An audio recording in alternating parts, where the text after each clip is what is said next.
by going to the divine and asking, I think we get a kind of AM connection to that. By going to the divine and giving, we're right into that stream that made all this in the first place. When we go and say, I'm not asking for anything, I'm giving you this devotion and I hope you enjoy it. Hello and welcome to, why are we talking about rabbits?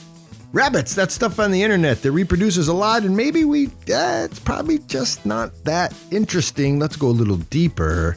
Let's do heavy things lightly. And today, I don't know, we just do great stuff on episode 48, because today we have on the author of the best-selling novel Shantaram, The Mountain Shadow, lots of good music he's producing, including a TV series is coming out. Shantaram is coming out. And Gregory David Roberts, the author of the book, is here to talk to us about old world, new world stuff, transformation, metanoia, what does it mean to be a true human being, evolution, and lots of other things. On WAWTAR, episode 48, Gregory David Roberts and the nature of change, among other things. How are you, Greg? Thank you very much. Thank you for inviting me. Very, very well, 100%, and sending blessings and love from Jamaica. Yeah, so you're in Jamaica. Tell us. So I think a lot of people who listen and are getting to know our podcast probably know about who you are, but why don't you just lay it out? Okay, sure. How long have we got? I'll cut you off. Don't worry. Yeah. No problem. Jamaica is a place that I came to originally to record music. And my soulmate, she had been telling me for many years, you got to come to Jamaica. You got to come to Jamaica. You're going to love it. I kept saying, I'm an India guy. I go there like 3-4 times a year. Why would I go to Jamaica? I'm already flat out going to India, Australia, Switzerland, and so on. And finally, when I wanted to record some songs, I asked her to find me a studio with singers who had a nice, really deep, rich sound. I wanted them to understand the spiritual, because the album was called Love and Faith, and I didn't want to have to sort of explain that, which you wouldn't in India, for instance. If you're recording in India and it's called Love and Faith, everyone's going to get it from the get-go. Yeah. And so I wanted that kind of feel, and also I wanted a really rich bottom end bass sound. I wanted something that was deep, because I sort of live and work in deep house, and I love the deep sound of deep music. It gets all the juices flowing for me. It just gets me moving. So she came back to me and said, I found the studio, I found the musicians, I found the recording artists, the singers, I found the engineers and mixers. Everything is there. You just plug and play. You walk in. Great. Where is it? Jamaica. So that was where I came the first time to record some music here with Jamaican artists. I've come back, I think, 7 times to record here. We've done a full album of 16 songs called Love and Faith. And that original crew of all Jamaican artists, singers, our musicians, engineers, mixers, it's still our family. It's the same crew that we continue to work with several years later. And right through COVID, we kept our singers going by providing some jobs in between that were digital jobs. Say, okay, here's a file, add something to this, put something on this. So they were still getting some paychecks through COVID, because one of the industries that has been hit clearly the hardest of all is entertainment all over the world. Everything shut down. Mm-hmm. Thank God things are opening up here and there again now in different places, and there are some opportunities, but it was devastating for the entertainment industry. So coming here in the first part to record, getting to know people here more and more, coming again and knowing people from every walk of life in Jamaica, I fell in love with the people, and the people just won me over. So I kept coming back again and again. And then I had the experience during COVID of spending 4 months on my own in a closed down resort with no one else there. So I was completely alone in this place for 4 months here in Jamaica during COVID. There were no flights out. It wasn't possible to leave. Mm-hmm. And in I was washing my sheets and my towels in the bath and drying things on the line. I was cooking cowboy style food in a frying pan over a fire with beans and stuff. I looked after the cats that were on the property, and I ended up with 5 cats on my doorstep that sort of lived with me. I had to put a cat door in so they could come and go, that kind of thing. In those 4 months alone in Jamaica on the seaside, getting to listen, there was no one there. Well, the animals came back, the birds came back, everything returned. The birds were filled with trees, with the bats came back. The mongoose families just roamed freely. They didn't hide or scurry. They just roamed freely where they want. They basked in the sunlight. I then started to fall in love with Jamaican nature, with the nature in this country, the healing nature of the land, of the trees, of so much of it preserved by the people who kept their country green and beautiful.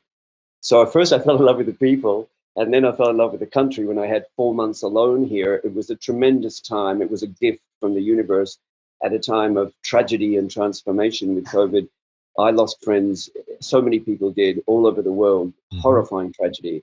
And at the same time, all of us were forced into a kind of transformation zone where if we wanted to, we could engage with that and, find a global change. What really matters to me? What's really important to me in my life, and so on. That happened right across the world and is still happening right now. So that's the quick answer for Jamaica. It was the music that brought me here, and I love the country and the people. So you're making music. You're an artist making music, and you're also obviously a writer, and that starts in India. And the writing, no, I started writing when I was 5 years old. I wrote my first play when I was 5. I sold my first story for money, short story, to a magazine when I was 16 years old, and framed the check and had it on the wall, and knew this is my calling. This is what I'm born to do. I wrote always. I've always written, whether it's in a battlefield, a prison, or a cafe in Turin. Wherever I was, I always had a journal with me. I was always writing constantly, whether I was on the run, whether I was in prison, or whether I was a free man. I was always writing. But I've also done other arts. While I was a fugitive for 10 years after I escaped from prison, I supported myself very, very often across the world as a singer. And during that time, formed 2 bands. And one of them was so successful, we got a 3-record deal offered to us. While you were on the run? Exactly. I had to say no. The guys were very excited in the band, but I had to say no because I was on the run. So music has always been a part of it. I was raised as a singer by singers in the family. My brother is Australia's greatest songwriter. He wrote all of the songs for the Black Sorrows. Anyone who wants to listen to some amazing music, you'll hear the Black Sorrows. So we've had a musical family. I've always been involved in music. And this is the first opportunity in the last few years since I sort of came back onto the grid after secluding myself for a while. Right. We can talk about that later, perhaps. But coming back onto the grid, I had the opportunity to start recording and to start doing music again. The other thing that I like to do is art. I like to create sculptures and collages and so on. This is a different kind of expression. The liberation for a writer in these different media is that you can leave that really essential part of who you are and that essential authorial perspective. You can leave that all behind and completely immerse yourself in a different art, in music, in collage, and making a huge wall-sized collage.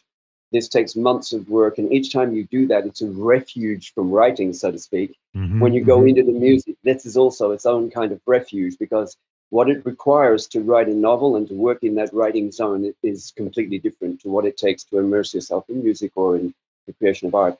But those things are always there, and they're a big part of what we're doing today. And so people who know kind of your life, your story, they know that you go to prison and we can talk about that. I kind of want to get into some of the spiritual insights and lessons you've learned from all of this. But do you think your story about having done some thieving and robbing and being well known as a criminal in Australia and then being in jail and then being on the, are these all essential to your art today, or are they not relevant? I think if you're an artist who loses your way, as I did, I became the despicable thief. I, pointed a toy gun at people. They didn't know it was a toy gun. I put fear into their hearts, and I took money to get heroin. I said please and thank you. I apologized. They called me the gentleman bandit. But the reality is I put fear into people for money. It's one of the lowest things that a human being can do to another human being. And talk about an unjust cause. And I looked at it myself afterwards, years afterwards. And I knew at the time what I was doing was wrong. I couldn't stop. I was a junkie. And heroin was the God in my life. It was everything: mother, father, brother, sister, God in my life. And it is for many, many junkies. They are not the same human being. You will do things as a junkie that you would never imagine that you could do. Right. When you recover, you look back and you can't imagine how you did it. How can you have been? People looked up to me before I threw my life in the gutter and became a thief. Before I did this and hurt people with this and harmed others for my own benefit, before I did that, I would never have imagined that people looked up to me on the campus, in my social life. People did. I was involved in drama groups, theater, so many different activities. And in every one of them, people liked me and looked up to me. And then suddenly I did this. Within a few months of not so long of becoming a heroin addict, it was all over and all gone. When you look back and so on, the only thing you can do is try to make sure that it never happens again. Right. When you're clear enough to see what you've done, firstly, that's the first thing, that this has to stop right now. The harm I'm causing to others because of my own lack of control of myself, my own lack of understanding of who I am and what I am, this has to stop. The harm to others has to stop, number one. And that's family, everyone that I've hurt through my actions in my life. And how did my family feel when I was in prison for 10 years and on the run for 10 years? That's 20 years out of their lives where they're worrying every single day. Mm-hmm. The victims of my crimes, myself, my family, all of this, and then the ongoing repercussions because you continue to lead a life of crime on the run. But when you look back, number one, stop the harm. Number two, accept responsibility. And look at yourself and say, this pain, all of this pain and humiliation is a beast of my own creation. I can't blame another person, another circumstance, or the circumstances of my schooling or my child life or anything. I have to take responsibility from this point on. Mm-hmm. And the third is to know that you can shape your own destiny. You are not powerless. That fate is the set of cards you're dealt when you come into this world. The genetic endowment you have, the family you have, the culture you're born into, the skin color you have, all of these things is fate throwing a set of cards at you. Destiny is how you play it. You can let that destiny be shaped by others and the society around you and become a character in someone else's movie, or you can live your own movie, so to speak, in your life, with the central figure in your own life, determine the outcome, a positive outcome for yourself. Say, this destiny is in my hands to shape. I can shape this going forward. So those three steps are really critical in living with it. Now, getting right back to your question, I think when you've had a life like mine and you're an artist and this has happened and you've done this, you've thrown your life in the gutter, you can either accept the many, many offers that come to you when you go back into the world. You can accept those many, many offers to get into the world and engage about justice, the justice system, imprisonment, criminality generally, criminology, etc. I was inundated with offers to get involved and so on, but I made a conscious choice to say, I want to pull the lessons I've learned from this with me and the lessons that others gave me along the way. I want to pull those from that experience, but I don't want that to be the defining characteristic of what I am as a person and artist going forward. Mm-hmm. So I'm happy to talk about it. I engage with others. I've worked with young offenders in programs to try to turn their lives around.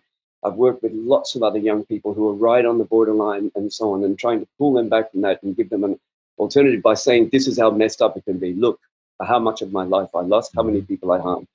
Trust me, the time, you may think it doesn't mean anything to you right now, but the time will come when it does. There's a 3 a.m. of the soul for all of us, and a reckoning is coming.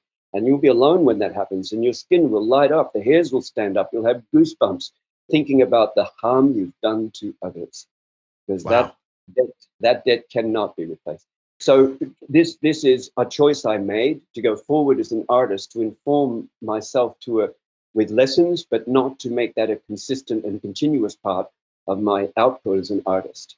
This just make me, I wasn't sure what to do with that part of the story, because when we spoke off camera, it was enjoyable. I didn't even want to go there, but the problem is it gives context for people who don't know. But I saw somebody in our first conversation that was just filled with insight, not so much because of that chapter, but because of an enlightenment. Like, you learn something about yourself that that's the part I really want to talk about a lot. So in the Greek tradition, the one that I'm working with, and the one that metanoia, the one that says something about turning around or going another way or being awoken to a change, you're doing that all the time. What is your, so on this show, we have this old world, new world concept. And one of the ideas is that everyone is religious in the sense that everyone has a set of ligaments that hold their body together, that hold their worldview together. So you're operating within the world according to some principles or some truths you hold. I'm holding some, my wife, everyone in the world is trying to make their way through this type of these ideas that are dear to them. What are the ideas dear to you that allow you now to go into the world and make music and write books and be a part of the world in a different way than you did before? What's holding your world together? Well, what's holding it together is love, faith, and devotion. The wellspring for, I think, for any transformation in any person, and it's an ongoing process, as you just pointed out. Nobody who's sort of reached their level and said, I know everything, it's all great. It doesn't work that way. No. You'll end up refining constant. Once you actually get onto a path that's pretty right for you and that makes some kind of sense to you, it'll continually be refined. So you've got to expect that. You're not going to maybe directly contradict what you're saying. Just to go back for a second to the question of religion and so on in the spiritual. I've immersed myself in various religions over the years because I was always searching for answers. So I learned to pray for years and years, learned to pray with the believers in many different religions and got involved. Let's say 5 altogether, and learned with them, to say their prayers, learned the rituals, prayed with them, studied with them, listened to their texts, read their texts in English, of course, in translation, which is never as good, but I read them in English. True. And at least 2 different translations to get a variation from what the translated, maybe there was some difference.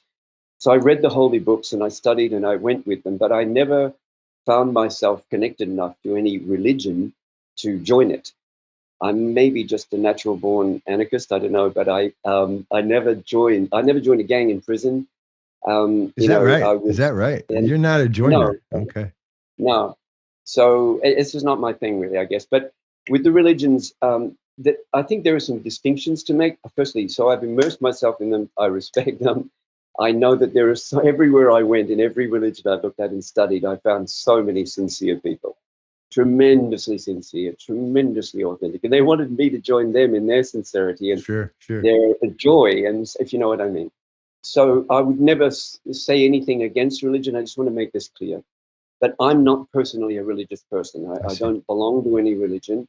And I think there are a number of differences there are overlaps, but differences between religion and the spiritual. I think that religions are a set of beliefs, things that you believe. There's a list. And if you believe those things, if you accept that set of beliefs and follow the practices, you are a member of that religion. Mm-hmm. The spiritual is not about what you believe, it's about what you experience inside yourself, within your personal experience of the spiritual. That is a personal thing. In the same way, we can make parallels with science. On the one hand, you've got religion that says, here is the formula. And in science, you've got science that says, here's a formula. And science is predicated on the elevation of doubt. You must doubt every theory and test it again and again and again, and constant refinements. And it's the elevation of doubt as a very useful tool as you go forward in the scientific method. And the spiritual is predicated on the elimination of doubt. The elimination of doubt is called faith. And there, in my experience, I have found many people in religions who were deeply spiritual. And I've found many people who had no religion at all who were also deeply spiritual. So I personally have not found that the religion is an essential requirement for a person to be spiritual, feel spiritual, and connect spiritually. There's no doubt that it does work for those people who are within those religions. It just wasn't for me personally. Another little difference, and please don't be offended, but religions have lawyers and bank accounts, and the spiritual has no lawyer and no bank account. You can't say to the divine in your own personal spiritual connection, you can't say, hang on a minute, let me call my lawyer. It doesn't work that way. Right. And, so they're different things. One is institutional, and it to do with the aggregate blessing. when you get so many people together with so much sincerity and authenticity, it's a massive blessing, and it works. You get a lot of people together with the same good spirit. It could be at a football match or a concert. Right. You get a lot of people, especially in a church or a mosque or a synagogue, you get a lot of people together with the same authenticity and the same sincerity. That's a battery of positive energy bursting out of that group of people. So there's a huge amount to be gained there.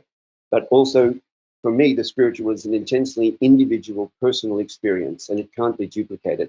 In science, you have to validate through experiment. In this, you cannot duplicate the experiment. Yeah, Every contact is unique. So I think of it, because as a school teacher, and you're a type of teacher, so you're going to know what I'm saying, is there is like this way to offer to a student some principles that they may or may not have experienced.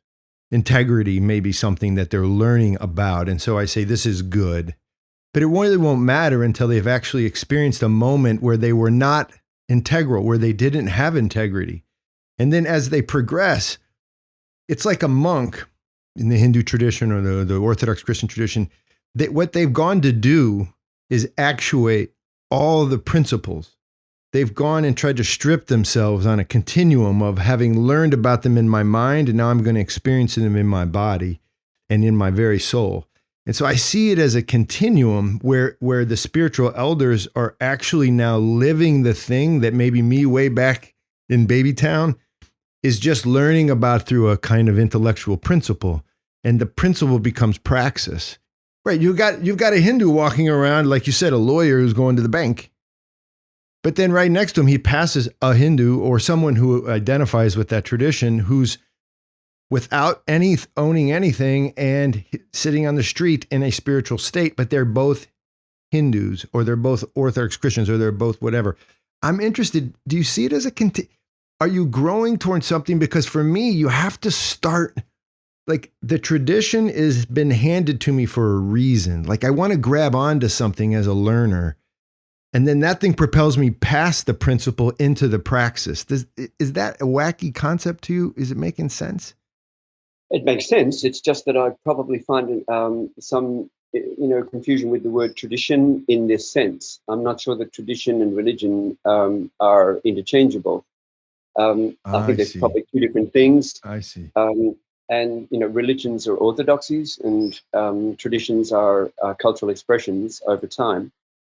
Just to go back one quick point, and then let's talk about principles. Yeah. One quick point. Basically it boils down to this. You either believe that before the first human being on this planet, before there was ever a human who evolved from our common ancestor and our ancestral Eve, mitochondrial Eve, before the first one of us ever walked this planet, do you think it was a spiritual planet, or do you think it became spiritual when we got there? And when we woke up.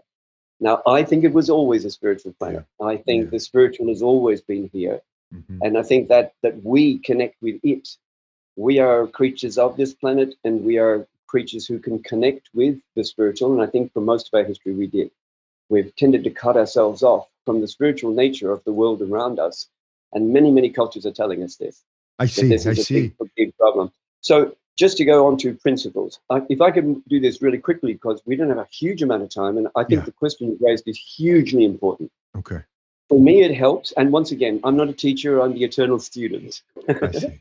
I don't think I'll ever stop learning. I read so much, I look at so much, I study so much, I'm learning so much. I'm so fascinated with every new bit of data that comes in, with every spiritual experience that's different to the one before, that gives you a new insight into what you're doing yourself. I think when it comes to principles and so on, I tend to divide things into, or not divide, but to look at things from two perspectives. The material reality in which we live, this material world. And then there's the spiritual world. So I get my guidance from both. In this material reality, I use an ethical compass that's fair, honest, positive, creative. I've studied most of the cultures of the world for about 12 years, spent a lot of time studying the most benign and positive aspects that are recognized in cultures everywhere, including gatherer-hunter societies. What do they regard as a good? What do they regard as a not good? And I studied those things for about 12 years. And I ended up with a pretty comprehensive list of things people regarded as not good in most cultures, and think that where they overlapped, and things that most cultures regarded as goods. I then reduced those down to 4 points and kicked it around with a number of really good thinkers. And we went through it again and again and again, and with other minds. And eventually I came up with fair, honest, positive, creative. I see. Okay. If to know the value of those, you can look at them from the other side. To be in life unfair, dishonest, negative, and destructive. I have to admit before all that I have been that. I've been all of that, dishonest and unfair and negative and destructive. I've been that. What I strive to be is the opposite of that for the positive reasons, to be fair in what I do, to be honest in what I do, to be positive and to remain creative and not allow any kind of destructive or negative element to come into what I do. So that's how I handle this material world. I ask myself, before I do anything, can I tick all 4 boxes? And if I can't, I go back till I can. I'll have to think about it and go on until I can tick all 4 boxes, then I move on. I see. From the spiritual perspective, I have 2 questions that for me are very useful. Those 2 spiritual questions are, 1, am I worthy? Number 1. And for example, I might want to start up a new friendship with someone. They're an acquaintance. We've become closer and closer over time, working together or getting to know one another. I think, I'd like to invite that person for dinner with their friend, with my friends, and get to know that person a bit better. That and make a friendship. In the material world, we might ask lots of questions about what that relationship might mean and how we might go about it. And I think being fair, honest, positive, and creative would help. But it's nice to add in the spiritual questions. And the first one is, am I worthy of that person? If I start that friendship and 2 weeks later there's an accident and that person is bedridden for some time, would I be there? Would I spare the time? Am I worthy of this friendship? Not is that person worthy of me first, but am I worthy? Am I ready? If I think of having a child, am I worthy of a child? Right. If I think of having a pet, I want a dog or a cat or something, am I worthy of a dog? Am I worthy? And that's a spiritual understanding of that. The second question is, how much giving is in my intention? Because I think the intention is, particularly spiritually, is fundamental to manifesting a path in front of yourself, to determining your destiny. It all comes back to the purity of your intention or the positivity, or if you like, the amount of giving. So the 2 questions, am I worthy? How much giving is in my intention? How much is it about what I can get, say, from that new friendship? Or how much is about what I can give to this new friendship? I think I see this person's terrific, but oh boy, if I give this and this person can fly because I have this contact and I have this. How much is about what I can give? How much is about what I can get? Wow. So if I look at things and say it's fair, honest, positive, and creative, I feel that I'm worthy and there's a lot of giving in my intention, I can go forward. I hear humility as a type of an essence in a lot of what you just said. Now, the words, you didn't say humility, but I hear it. And one of the things on the show we're always talking about is old world, new world. And so in my beloved adopted country, which is the Georgian Republic, I know you love India. I see this it's clash is not the right word, but I see a division, a choice being made by people in Georgia. And it sort of hinges on this old world, new world idea, which is, to what degree am I going to have to ask humble questions of myself? And what degree am I going to move forward strongly and into the future and command what I want to command out of life? And it kind of lines up as traditional or old world versus new world. There's a type of individualism at play in Georgia, and you can see the Georgian culture, I wouldn't say being ripped apart, but it's choosing sort of a new way. Is it happening in India? Am I off? Is there maybe not such a thing as old world, new world? No, I don't think it's contrived at all. And I think it's very valuable. But once again, I think probably it's new world, old world, older world. And the older world is the one that gives us most of our data. And that's, for 250,000 years, at least, we were gatherer hunters. That's right. And for only 25,000 years, we've been domesticated. So we mostly go into this 25,000 to see who we are. But that's not who we are. Who we are is the first 250,000 years. If you ask the question, for instance, why give? in a world predicated on dog eat dog, every man for himself, rich and poor, why does anyone give? Where does it come from? It doesn't come from this world. It comes from the older world. It doesn't come from this new world or the old world. It comes from the older world. Sort of our bones, sort of our essence that was formed up in evolution. It comes out of that. I don't know how. What are you calling that? Is it our human essence? Is Our it humanity? I think humanity? our common humanity was born in the struggle to survive without sharp teeth, without claws, without massive strength, and without massive speed. We were outgunned by most of the creatures around us, and we had to love one another. We had to share. We had to cooperate and protect one another. If we'd been as brutal in the ancient past, and our gatherer-hunter history, as we are today, we would not be here. Right. We are here because they forged our virtues of caring, sharing, and courage. Is that what your when we writing is stand about? together- Is that what Sorry? your writing has been about? That feels like the Yes, our common undertone. humanity. Yeah. Our common humanity that the ancient ancestors gave us, a set of virtues all over the ancient world. In the gatherer-hunter past, they created a set of virtues that kept the clans together, and that when they stood together, no animal on the planet could defeat them. Once they stood together, despite the fact that we don't have the sharp teeth, the claws, and all of that, we have such a spectacular capacity to cooperate and also to sacrifice for one another. We will give our lives for the clan, for the mother, for the sister, for the child. We will give our lives. Now, many animals do. Many animals do. This is not unique to us. But the quality of our love for one another is unparalleled on this planet. Yeah, the capacity to love one another. And there's, if we look into the ancient past, we've not yet discovered anywhere any signs of massacres where one clan massacred another clan. But as soon as we domesticated ourselves, not long after that, anywhere you dig, you'll find massacres, bodies, bones, all of this based on the premise of private property, that one person can own a piece of the planet, rather than the original idea was that the planet owned us. Oh, this is rich. Now we're into something rich. I tend to agree. I think we're all stewards, right? We're stewards of the Creator's gifts. This is what I want to say. So before I ask you, is there a necessity for a divine Creator in the world that you're painting for us? In other words, does there have to be a transcendent other, do you think, or do we just need to appeal to something within us, regardless of if that exists in an eternity? The divine, some kind of concept of the divine is essential to my devotion. I don't know anything about God. Too big an idea, too big, way big, whoa, too big. I don't know enough about my own universe. I don't know enough about my own body. I don't know enough about the ocean and my planet. How can I know? I don't know anything about God.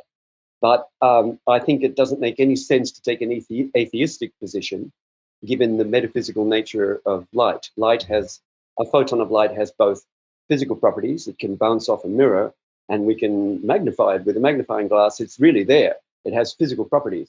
But it also has metaphysical properties, because unlike anything else in the universe, it has no mass, no volume, travels at the speed of light, and is interconnected. Two charged photons of light separated by the width of the universe will change their polarity. Change one, you change the other. This is metaphysical, not physical. It is beyond the physical understanding that we have of the world.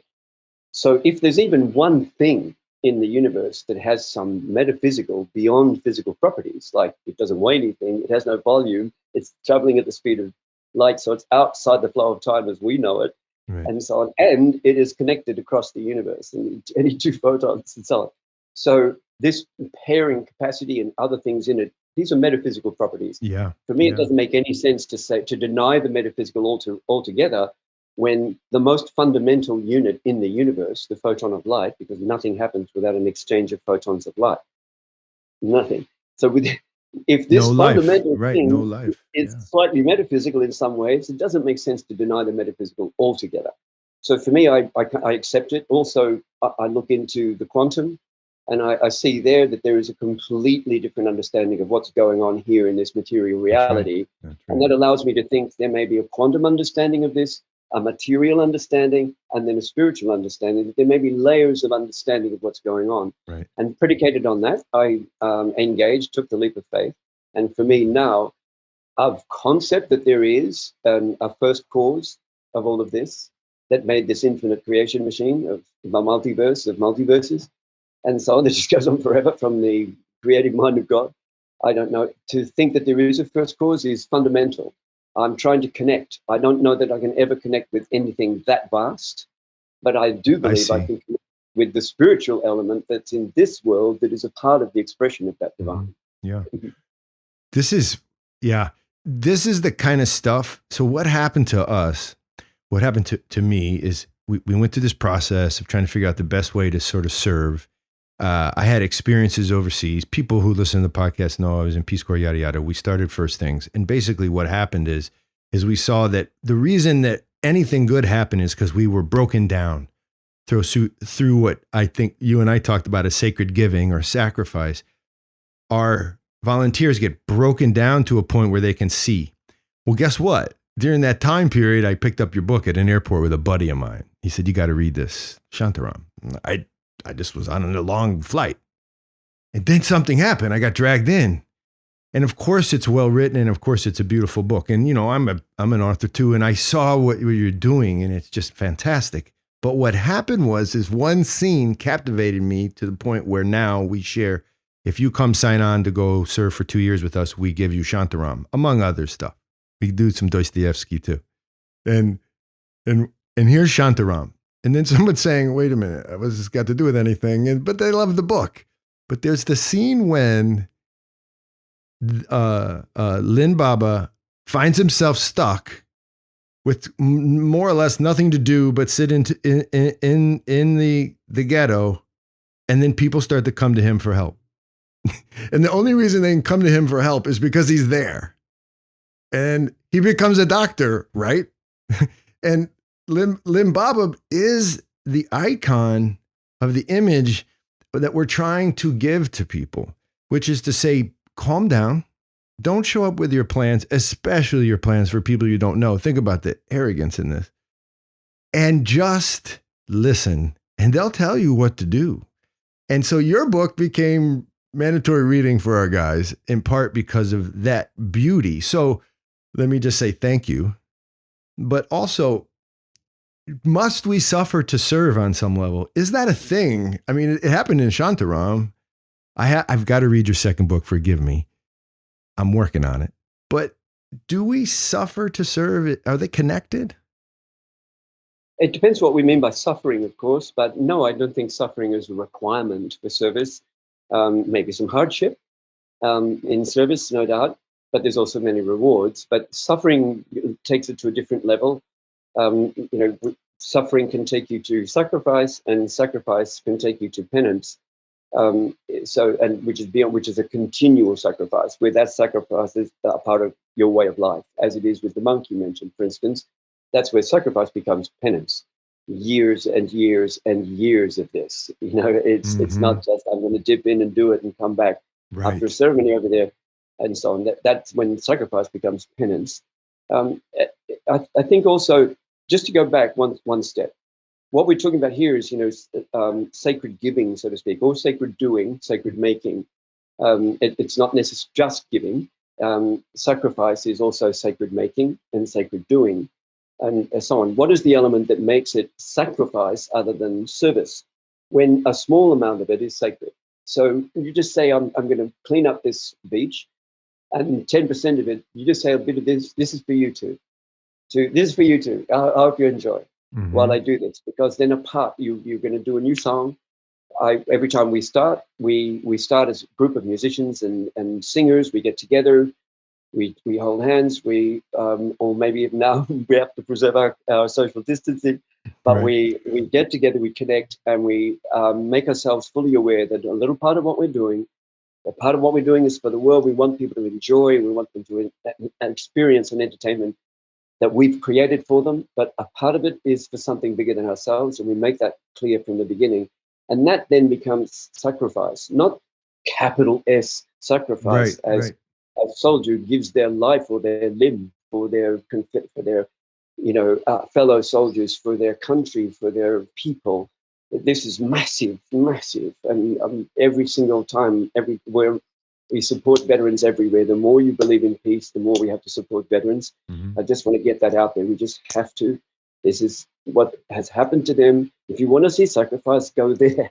Yeah. You know what I mean? Yeah. But that on a daily basis, lowercase s, as long as a part of what you do is connected to something bigger than yourself, in any sense that makes sense to you, that becomes then sacrifice. It's a task, it's a job, and so on. And when service becomes seva in the Indian tradition, you may go and clean a floor in a temple and walk away and do it for wages. You may go to that temple and clean that floor unasked and walk away unpaid. That same service, one is a service and it's identical, but the other one is called seva, when it is done with the intention of a spiritual gift. And so on. So that's where service has that intention. And just one quick thing, because I know we don't have much time, but I'd really love to get this out.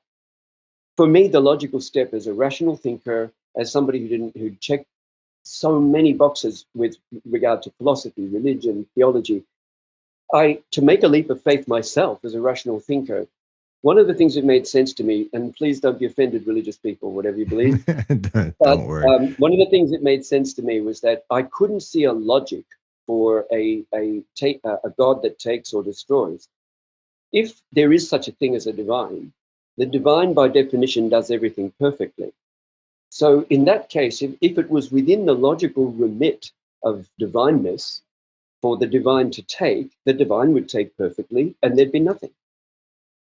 There is a lot of stuff that isn't divine. So it doesn't make sense that the divine is a taker. So the divine, and there's so much that the divine must be, by logic, a giver. It doesn't make sense to me for the divine to be a destroyer, because if the divine was a destroyer, if it was in that logic remit of divineness, the divine would destroy perfectly and there'd be nothing but the divine. But there's so much that isn't. That is an expression, the divine expression. So it seems to me that the divine, by definition, has to be an eternal creator, an eternal giver. By nature. So if that makes sense, as it did to me, then if this is all an expression of divine giving, then giving to the divine back again would be the let's say frequency of connection that you can tune into. By going to the divine and asking, I think we get a kind of AM connection to that. By going to the divine and giving, we're right into that stream that made all this in the first place. When we go and say, I'm not asking for anything, I'm giving you this devotion and I hope you enjoy it. In whichever way, you might play guitar, you might dance on the beach, whatever it is that you offer, maybe just a few moments of your heartbeat silence, that whatever you offer, say, I give this to you and I don't ask for anything. Bang! What a connection opens up. Bang! Because you're straight into the frequency that made all this in the first place. When you go and ask, of course, that's a valid thing to do. Please help me. I'm desperate. This may be, that's such a natural human thing to do. Daddy, mummy, please help me. Oh, please. That's so natural and so right. And of course, that's going to make a connection, no doubt about it. But is it the strongest connection you can probably forge? I don't think so. I think by going and tuning into the frequency that made this, which is giving, we get a deeper and stronger connection. So I'd recommend to anyone who is experiencing their own personal form of devotion, for a little while, just try that and just say, this is for you. I know you're beyond wanting and needing, because whatever you are, you're bigger than that. You're beyond wanting and needing. You're the divine. But you made a universe in which I'm a free creature. I have free will. I can freely give you this or freely not. And it's up to me to make that decision. So I freely give it to you. Perhaps you made it for that reason. I freely offer you this and I don't ask for anything. Just try that a couple of times in your normal practice and see what happens. I think it's a very, very powerful connection for human beings. I like what you're saying. It's if God's nature is love, and in my tradition, the Holy Spirit, God, Christ, they overflow. The relationship creates an overflow. The overflow is natural. It's the nature of the Godhead. It's the nature of the Trinity, is to overflow. In other words, we should be as our nature and overflow. So sacrifice in that sense isn't something that you're giving up. It's something that you're offering that will actually put you in alignment with reality, right? That I'm getting into an alignment with reality. I'm not doing something that, like my priest used to always say, is someone who loves never feels like it's a sacrifice, right? I'm not so sure about that. I think that's in love, by the way. I think in love that it never feels. I think love after in love, and in love can go on for a long time. And then I'm still in love. It can go on for a long time. But there is love, which is work. And for me, what is love? We use this word. What is it? For me, after many, many years as a semantic thinker, I've only come up with this is the best I can come up with. Love is selfless giving. An example, when a mother is feeding her children and she has only enough to put this much on each plate and she feeds them. And they say, one of the children, perhaps a highly empathetic one, will say, "Mummy, where's yours?" And the others are obviously gobbling away. And she says, "Oh, I had mine already." Then the children go away. And that child, one of them, that empathetic child, comes back and looks in the doorway and sees mum eating a discarded crust that one of the kids didn't eat. And that's all she has to eat. And mothers all over the world are doing that every single day, billions of them. And this is selfless giving, and this is love. And we can throw the word around, but if it isn't selfless and it isn't giving, it isn't really love. It might be for various other things. And so that's why, I mean, I can say, you know, there some of the things I say, people might find them, you know, contradictory to something they already think and believe. Please don't take it as any kind of teaching. I'm an eternal student, and it's just an opinion. Absolutely. Amen. But we often hear, to give an example, we often hear the phrase, "You have to love yourself before you can love others." I think I understand what that means. What they're saying is you have to nurture yourself, you have to be kind to yourself, you have to take care of yourself, you have to put your own mask on first before you put it on the next person sitting next to you on the plane, and so on. You do have to look after yourself and so on. And in that package as well, I think you have to like yourself. You have to get to a point where you look in the mirror and you say, "It's not perfect, but it'll do. I can make this work. I can do this." And it's enough. Thank you. It's enough. I can make this work. I'm going to do my thing now. See you later. That if you can do this and feel good about yourself and you look in the mirror, it's a huge thing. So all of that is what they mean, I think, when they say love yourself. But for me, love is selfless giving, and it's you. I don't think you can selflessly give to yourself. There's an inconsistency because it becomes a tautology. It just goes around and around in a circle. Right. Where it does involve another thing. It's selflessly giving to an animal, selflessly giving to your loved one, your cherished ones, it's selflessly giving to a tree, to the sky, to whatever. It's selflessly giving to that thing. That this is loving that thing.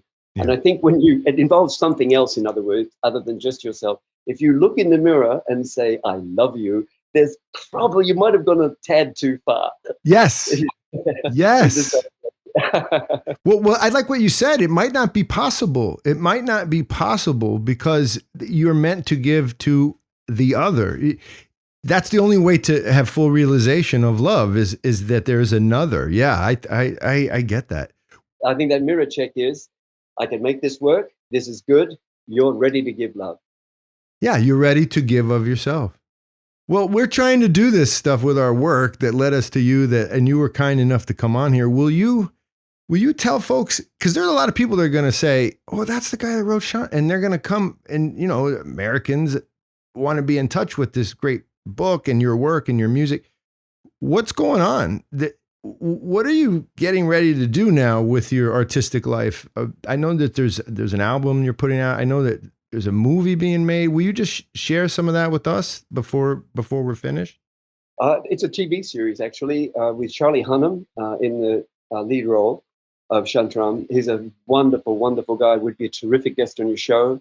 Deeply spiritual young man, tremendously impressive. I love Charlie, in fact. He's become very, very close. I like him so much, so much. And he's one of those, it's funny, you meet a young person you admire, if you know what I mean, you're looking up to. He's a young guy I look up to. Very, very good, decent, nice, talented actor, terrific guy. And he would really have a lot to tell you, a lot to say and share from his personal experiences and so on. The TV series is going ahead. They're shooting right now, which I'm glad to say, after the COVID hiatus, they pulled together and did it with a terrific team, and they're devoted and dedicated and doing a really good job. I'm really happy with that. And I, leave them to that. I'm on my side doing my own creative stuff, and we just stay in touch. We also have 3 albums coming out this year. We released Love and Faith, an album of songs we hope that provides some maybe consolation in this world of difficulty, and some inspiration never to give up. Because please believe me, anyone listening, I have been in some of the darkest holes you can think of. And I tell you, I was so close to giving up so many times. And I'm here now, radiantly happy with my life and with everything that's happening, at peace with myself, doing my best to be a decent person, to make amends and build up my karmic, collection, and so on. And so happy to be here. And anyone out there who's on the edge, never give up. Please never give up. It will get better. It will. Just as long as you never give up, it will get better. So, we put out Love and Faith for those reasons, the album, 16 songs, and that's out and doing really well. We have some videos for that. We've got another 8 videos in train for this year. We have another 15 singles coming out, 3 more albums this year, 3 new albums, 2 are already finished and in mastering.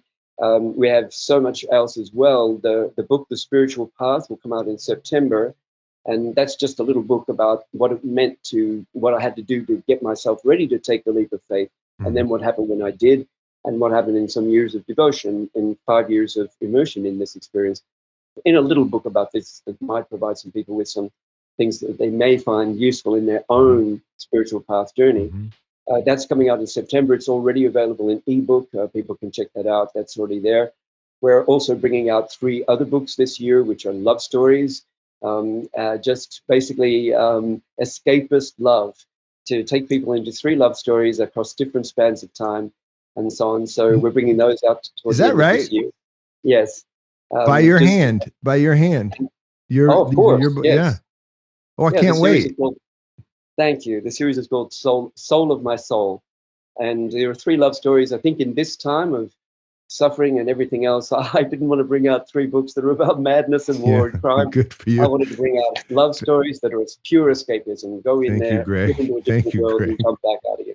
Thank you. Are they set in the East, or where are they? There is mythical lands that I've invented. Really? Fantastic. Yes, the first one is in the year 923 AD. The second one is in the year 1623 AD.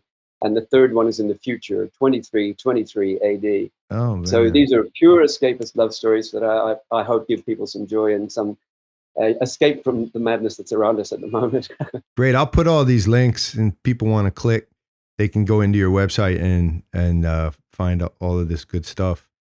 So it's been good talking to you. And fantastic. Very much to you too. Yes, well, we just at that point, we're at where I could continue an association with you guys.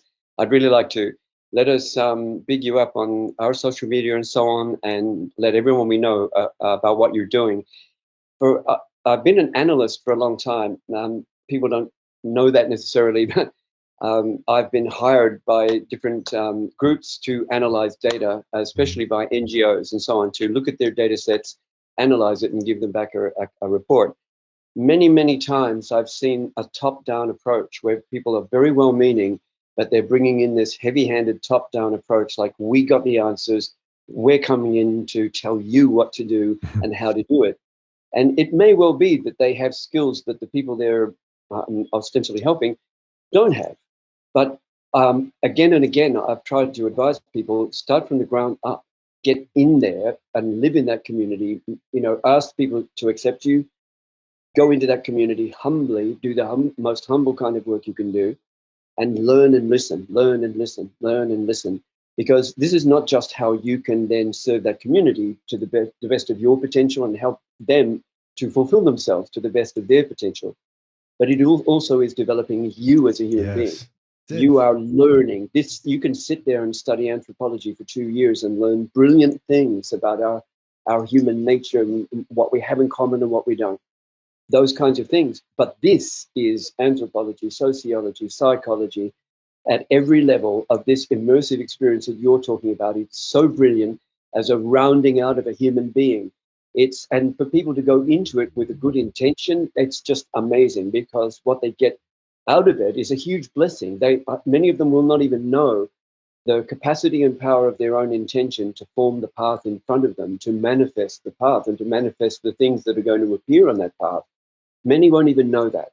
But their pure intention in going there in the first place to try to do something in a humble way, in an immersive way, which involves sacrifice of time, energy, patience, and so on, cutting off from all sorts of other people, the kind of things that we went through excruciatingly in COVID, they're volunteering to do. That's right. You know that's what I mean? right. Like, this is amazing. And it's so right, and it's so good. And for the people themselves and for everyone else, that pure intention going in and the humble immersive experience is a blessing for the community, but a blessing for the person who does it.